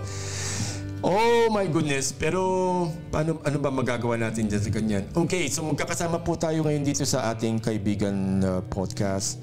At ayan, andyan na tayo. Meron tayong isang magandang i-share sa atin dito. Oy, wow. Nakakaantig ang tugtog natin ngayon. Doon naman po sa ito, nasaan na ba tayo? Ito na yata last thing to do. Okay, last thing to do. So mga kaibigan, kami po dito sa abroad at alam ko marami sa inyo, dito tayo hindi magkakasundo. Marami sa inyo nagtitipid na kumakain lang kayo ng mga instant noodles, iklog, mga dilata. Okay? Alam niyo mga kaibigan, ito pa yung kapatid. Para kayong mga sira, sa totoo lang, bakit yung nilalaso ng sarili ninyo na alam ninyong kayo lang ang inaasahan ng mga mahal mo sa buhay? Na sisirain mo yung kalusugan mo para lang may maipadala kang pang-birthday, pang-regalo, kasi ikakasal si pinsan, o si kapitbahay, o kung sino man, o kaya yung ibibili mo ng mamahalin na cellphone na hindi mo naman talaga kailangan ibili para lang makatipid kayo. Naku mga kaibigan, dyan po kayo nagkakamali. Yes. At nakakainis po yung ginagawa ninyo kasi pag kayo nagkasakit at napangasawa ninyo, mababae, malalaki yung mapangasawa ninyo, pag yan sablay sa pera. At meron tayong isang episode tungkol po dyan kung paano nyo checklist ng asawa, girlfriend, boyfriend, ka-partner or whatsoever, kung mga red flags na kung ito ba mapapangasawa mo o makakasama mo o pagkakatiwalaan mo ng mga pera mo, saan ba mapupunta? Yan po, meron tayong special episode po niyan. Makapasko lang. Kasi ayaw na, bakit ba tayo yes. Ayaw ko naman na magkatinginan kayo, magkadudahan tayo dito, di ba? Huwag naman sana, di ba?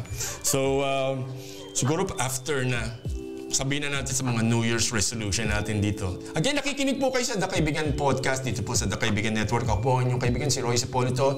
Nag-uulat sa inyo, sinasamahan ko kayo kung nasaan man kayong sulok ng mundo, Asia, Australia, Antarctica, South America, Africa, the Middle East, Europe, at North America. At nasa gitna kayo ng Pacific Ocean at kung saan ocean yan, Ocean Deep, kasama namin kayo dyan. Dito lang po tayo ngayon. Advance Merry Christmas sa mga kaibigan po natin dito po sa The Kaibigan Podcast. Diba? Wow. Ako nag-mix niyan, ha? Yeah, napakabilis. Tumatakbo ang aking pulso. Diba? Yes po mga kaibigan. Again, dito po kasi sa abroad, paano ko kayo napagalitan kanina dun sa pagkain kasi kailangan ninyo ng gasolina kumbaga sa katawan ninyo. I-maintain nyo na naman na maganda. Kasi sabi ko nga sa inyo, huwag kayong magpakamartir kasi hindi naman kayong martir. Okay, at siyempre lahat naman ng martir, alam nyo kung ano ibig sabihin ng martir. Diba? Walang martir na buhay. So mga kaibigan, paalala ko lang po sa inyo yun. So please lang, alalayan ninyo, alagaan ninyo ang inyong pangangatawan pag kayo nasa abroad. Bumili kayo ng tamang pagkain. Ngayon sasabihin niyo na naman, mahirap magluto, problema niyo na yan. Gawan niyo ng paraan.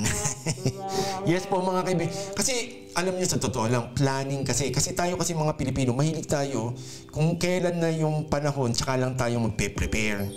Magluluto ka ng hapunan, wala kang materyales, wala kang ingredients kasi hindi ka naggo-grocery. Ngayon, mag-grocery ka once a week, 2 times a month, o once a month lang. Wala akong problema doon, pero mapilitan kayong bumili. Kasi kung kaya niyong bumili ng instant noodles, tsaka yung mga iklog na ganyan, I'm very sure kaya niyo yung bumili. At hindi po yan, wag ko kayong mag-contest ng, alam ko yung mga iba dyan, nagpapa-contest kung kanya-kanyang paawa-awa effect. It's really ridiculous po, tsaka it's payong kaibigan po, hindi po talaga maganda. Yes! Oy! Merry Christmas po mga kaibigan, dito lang po sa The Kaibigan Podcast. Oy! Yes! Okay. So pinag-uusapan natin itong, kami dito sa Sweden, karamihan ng mga bahay ko dito electric. Puro kami electric. Wala ho kaming gas sa pagluluto. So walang apoy dito sa bahay na ito for the longest time. Yes po mga kaibigan. So kami, maasa lang kami sa rice cooker. Alam niyo na kung para saan yan. Walang katapusan yan. And then, umaasa rin kami sa slow cooker. Yan naman po yung mga pang sinigang, nilaga, minudo, anything na kailangan lumambot yung karne. Kasi kayo sa atin sa mga Pilipinas kasi parang nag-i-enjoy pa kayo na ang mahal ng gasol. Pero kung magpakulo naman kayo ng pagkain para lang lumambot ng 2 oras, 3 oras, paano naman tayo naghihirap eh? Kasi magastos tayo talaga. Kami yung aming, alam nyo, hindi nyo kailangan bumili ng slow cooker. Yan naman po yan. Alam nyo yung meron ng, ewan ko kung abot kaya na yung, ewan ko kung magkano na price ngayon. Pressure cooker. Pressure cooker po. In 30 minutes, kahit po yung pinakamakunat na baka sa balat ng lupa, lalambot po yan. In 30 minutes worth of gas lang po ang kailangan ninyo na gamitin. Kaysa doon sa pinagmamalaki natin na, yung aming bulalo, 4 hours pinalalambot, halos 1 tangke na ng gasol ang ginamit. Diba? Tapos magre-reklamo tayo, wala tayong pera, magastos. Kasi nga hindi tayo efficient. Okay, so sa amin, since hindi namin, yung kasing slow cooker na pressure cooker pa at the same time. Tapos may timer. Yun lang naman ang pinakaiba ho ng slow cooker sa pressure cooker.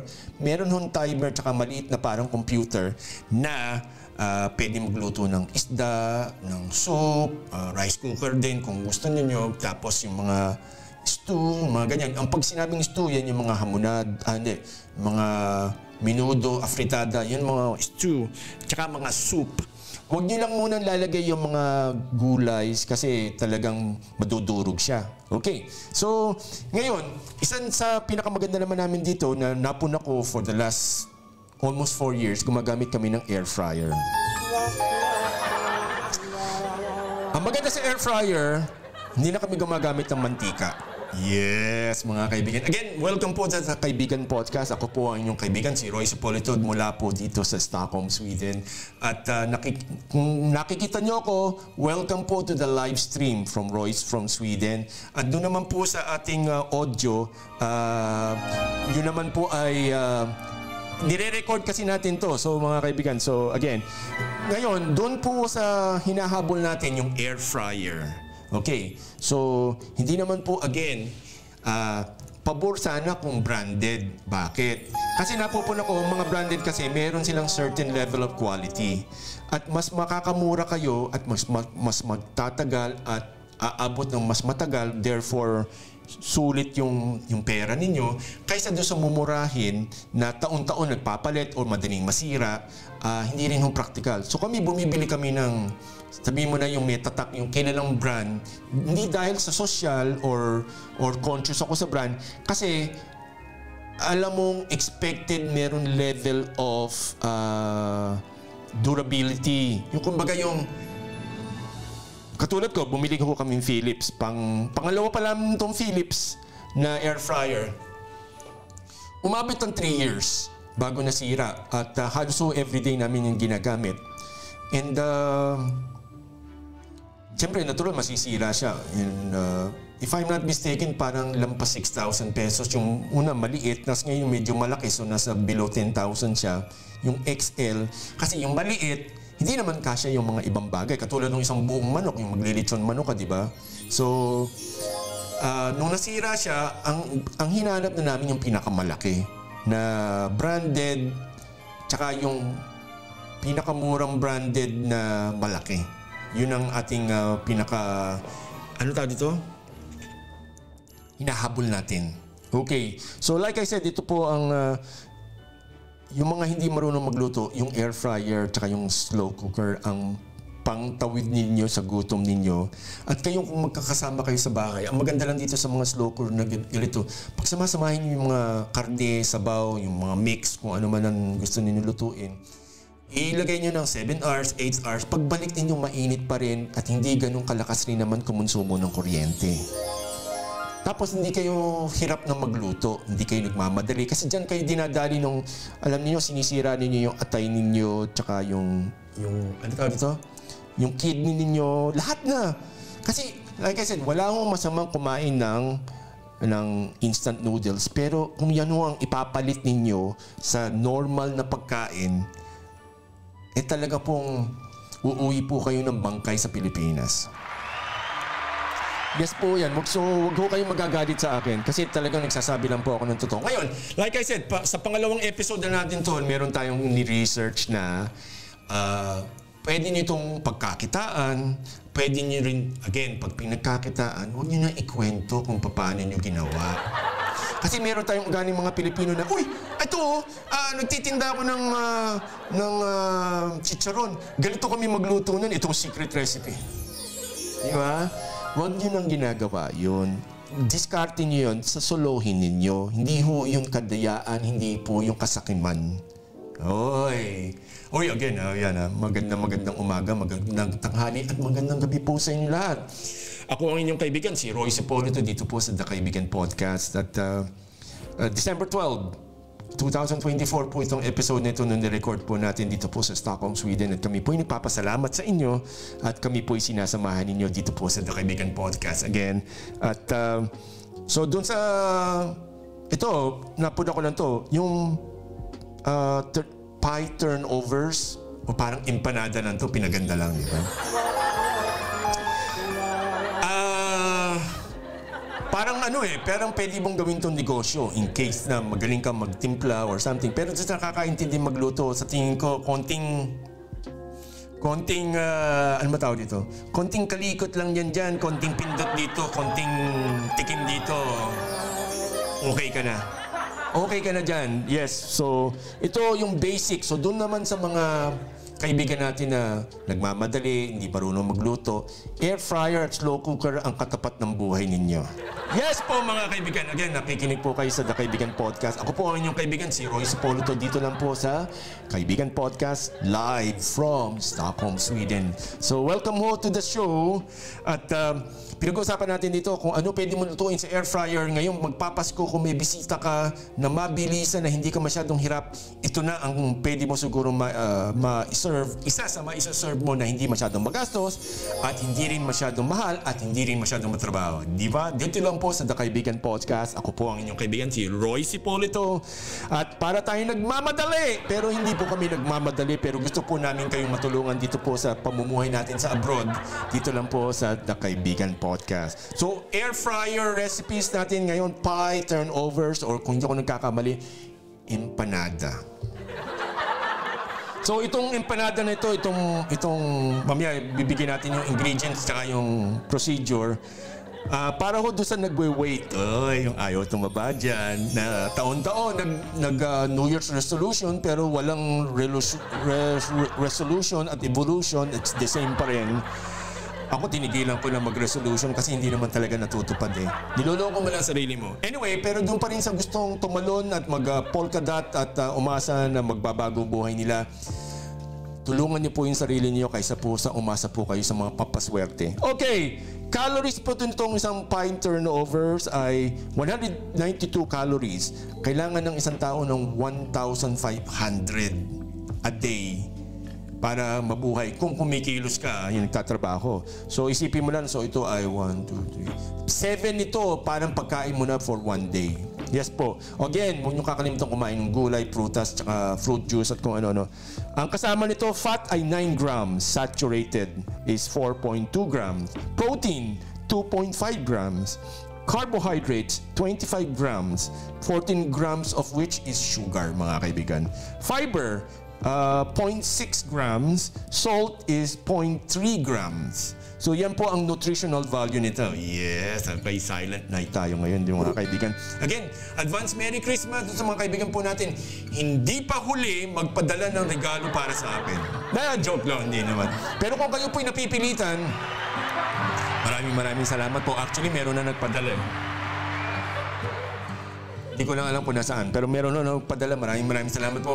We were trying to get a post office box para po, alam niyo na, pwedeng doon ma-shoot yung mga love gift ninyo sa akin. Love gift daw!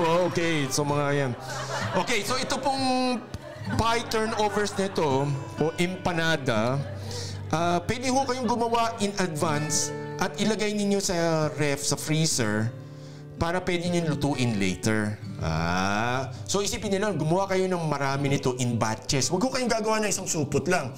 Sabihin na natin yung isang supot na gano'n o isang lalagyan is yun yung sapat na yun para kainin mo. So sa tansya ko, sa 192 calories, 7 pieces. Tapos lagyan mo nun parang Thai chili sauce o kaya yung Mang Tomas or something. Uy, masarap na yun, di ba? Tsaka saging or something na gulay or something. Di ba okay na yun? Okay.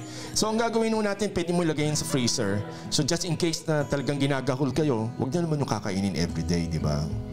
Dahil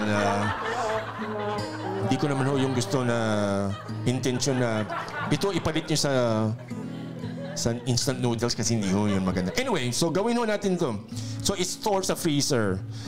Kung nakagawa na kayo ng empanada at ilalagay nyo diretso sa air fryer, dagdagan nyo lang po ng 5 minutes compared do sa hindi frozen. Paliliwanag ko po sa inyo to. So, ang tatandaan natin pala, ang technique pala dito, para yung malambot siya na para siyang hopya o para siyang puffy, yung maalsa siya.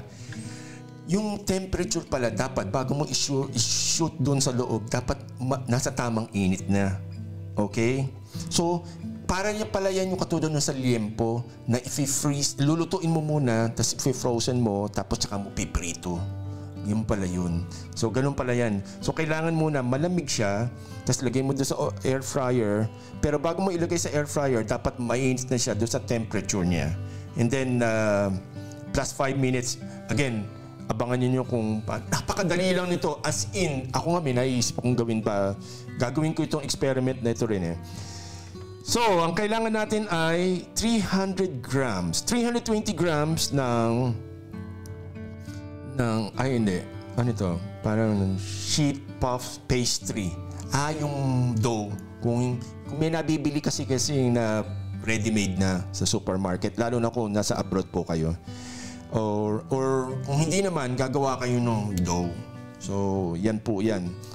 Yung dough, kung paano gawin, hanapin nyo na lang po sa internet, sa YouTube po. Marami tayo sa YouTube University. Walang kamatayan po yan. BS Katamaran. Major in Kalokohan. Okay. So, 320 grams of sheet puff pastry. Kung di ko nagkakamali, ito yung basta yung flat ito eh. Hindi naman to yung katulad nung sa pizza eh. Pero more or less parang ganun po yan. And then, 200 grams of minced meat. So, pwede siguro yung baka, pwede siguro yung baboy, pwede rin siguro yung manok. Malay mo, subukan yung isda. Di ba? And then, 1 tablespoonful of demerara sugar. Ito yata yung mga parang siya malalaking tipak ng asukal ng konti. Yun yata yan eh. So, yun lang. So, siguro kung depende sa type ninyo, salt and pepper. Huwag na kayong gumamit ng MSG kasi hindi ho yan Huwag niyo sanayin po yung sarili niyo sa maraming mga additives po na ganyan sa panahon ngayon. Mahirap pong, alam niyo na. So, sa tingin ko, kung marunong kayong gumawa ng giniling na baboy o giniling na mga recipe na ganyan, pwede niyong lagyan ng patatas or green peas or kung ano man yung gusto niyo na ilagay doon sa loob. Diba? Mas maganda lang ho talaga kung maliliit na piraso kasi alam niyo naman yung mga empanada, depende sa laki niyan eh kung paano niyo gustong gawin. Pero like I said, so unroll natin yung pastry. Yung parang papel na ganyan, tapos manipis yun. Usually yan, rectangle yan eh. Tapos, kailangan nyo ng timbangan, 20 grams. Okay? Tapos, pa-triangle, square to na maliliit. Tapos, tutupin nyo siya eh, di ba? Yung, alam nyo naman yung shape ng empanada, parang gano'n. No? So, square siya nung una, tapos pa-diagonal, tutupi mong gano'n. Tapos, ayun na siya. So, ilagay mo lang yung 20 grams, approximately 20 grams ng minced meat mo o kung ano man ang karne na gamitin mo doon sa gitna mismo. And then, tapos yung paligid na walang karne, pipinturahan mo nung egg, beaten egg yolk. Diba? Parang yun ang magiging glue niyan eh. Tapos tutupi mo, tinidor, yung parang design lang. Tapos at the same time, para mo na rin sinasarado. Okay?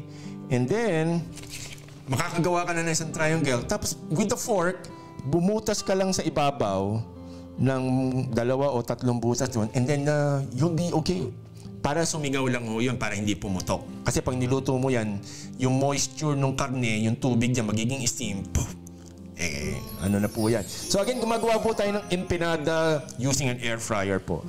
Okay. So, gawa ka ng gawa nito hanggang maubos yung karne, tsaka whichever maubos. And then, yung labas naman niya, yung natitira mo na egg yolk, pintura mo lang. Okay? Pinturahan mo lang, lagyan mo parang lamination yan ang dating. Tapos, sprinkle nung asukal. Pwede rin siguro yung brown sugar, pwede rin siguro yung ordinary sugar kung hindi ka masyadong maselan. And then, ilagay mo siya doon sa fridge. Lagay mo sa isang lalagyan. Huwag niyo muna pagdikit-dikitin. Tapos, ilagay niyo sa fridge para ng mga not less than 20 minutes.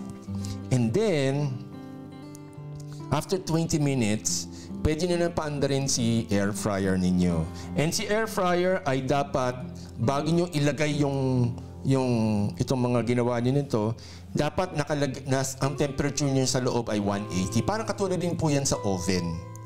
Oh. Pwede rin to sa oven, of course. Pero ang air fryer ho kasi maganda, may timer, may, kumbaga, tapos madali lang siya eh. Kumbaga hindi ka na masyadong mag-iisip. And then alam niyo, so 180, ilagay niyo, huwag yung masyadong sisiksikin ha.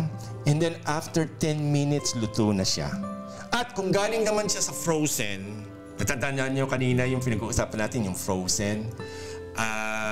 Pagkatapos ng frozen, 10 minutes lang kasi yung fresh. Pag frozen, dagdagan daw ng extra 5, so 15 minutes lang. So doon naman po kasi sa tao dito sa ating air fryer, pwedeng manual setting yan na 180 si temperature in 15 minutes. Pop! Okay? Ayos. At abangan ninyo maging crispy golden brown. Yeah. At mas nutritious kaysa sa instant noodles. Yes po mga kaibigan. Again, nakikinig po kayo dito sa The Kaibigan Podcast, only here at The Kaibigan Network. Broadcasting live mula po sa Stockholm, Sweden. Ako po ang inyong kaibigan na si Roy Cipolito. Nag-share lang tayo ng isang air fryer moment. Air fryer moment daw mga kaibigan. So again, like I said, gusto po namin makatulong sa inyo. Hindi po kami andito para pagalitan kayo o ipamukha sa inyo pagkakamali ninyo. Pero, andito kami para magpayo rin. At sumama kayo doon sa grupo ng mga Filipinos na nakita nila yung hinahanap nila sa buhay. Yes po mga kaibigan, andito po tayo ngayon para ho kayo samahan sa inyong mga buhay-buhay dito sa abroad. Kung nasa barko kayo at kung saan-saan. Again, we would like to greet our friends. Uy, marami tayong mga binabati dito. Corazon Gabiazo, Connie Escudero, Lalaine Edson, si Miss World po natin yan. Totoo yan, yung dating artista from the Dutch Entertainment at mga 1990s po, nag-artista po yan sa Pilipinas. Si Emelito Pastrana, yes, and si Angelita Berin, si Simbi from Bulacan, at si Rolly Polly from Rome, Italy. Yes po, mga naging guest po natin yan dito. At huwag niyo pong kakalimutan. Again, doon po sa mga kaibigan po natin na nandito po at sinamahan po kami at manunood po nitong episode nito in the future. Kami po ay nagpapasalamat sa inyo. Today po is December 12, 2024. At kung saan man po kayong sulok ng mundo, ay kami po ay nagpapasalamat at sinasamahan niyo po kami dito sa ating araw-araw na palatuntunan. Actually, hindi po araw-araw eh. Hindi po. Kailan lang po ako free. Sa totoo lang po, mamayang alas 2 ng hapon pa ako magtatrabaho, tapos gabi na ako makakauwi. Tapos, absent ako sa school today. Ayun. So, again, like I said po, hangad ko po na kayo po yung umunlad. Hindi ko po hangad na kayo'y bumaksak. Hindi ko po hangad na kayo ay lumungkot. Hindi ko hangad na kayo ay magkaroon ng maraming problema. Tulungan namin po kayo na makakita ng solusyon para sa mga problema ninyo. Pero, ang first step po ng pagbabago is accepting that there is something to be changed. Yan po. Kasi marami tayong mga defensive tayong mga kaibigan dito na gusto niyo ng pagbabago, provided walang babaguhin. Which is, like I said po, di ba? Ano magagawa ko? Pero like I said, may suit ka sa trabaho ngayon. Okay, so mga kaibigan, like I said, andito po tayo sa kaibigan podcast po natin dito sa ating TKN, the streaming network po, ganyan. Don't forget to like, comment, subscribe. Gusto po namin kayong madinig. Gusto po namin kayong makilala dito po sa The Kaibigan Podcast. At like I said, advance Merry Christmas po sa inyong lahat dahil... Yes, mga kaibigan! Dumating na naman tayo sa portion of the show that we have to say goodbye. Yes po mga kaibigan at it's unfortunate po na we have to go for now. Meron pa tayong ibang gagawin. Magtatrabaho pa tayo, kakain pa tayo. Although nakagayak na ako, naka-uniform na ako kanina pa. Kahit alas 2 papasok ko, 8 o'clock nakabihis na ako. Kasi para hindi na ako alam mo yun, magmadali. Kakain na lang, konting pahinga, and then aalis na tayo. Di ba? So mga kaibigan, mula po dito sa Stockholm, Sweden, na saksakan ng lamig ngayon, -5, December 12, 2024. Ako po ang inyong kaibigan, si Roy Cipolito, mula po sa The Kaibigan Podcast. Don't forget to like, comment, subscribe. Salamat po sa inyo lahat for being with us for the show. Magkita-kita tayo sumula again. Sana mawili kayong manood dito. Again, maraming salamat po.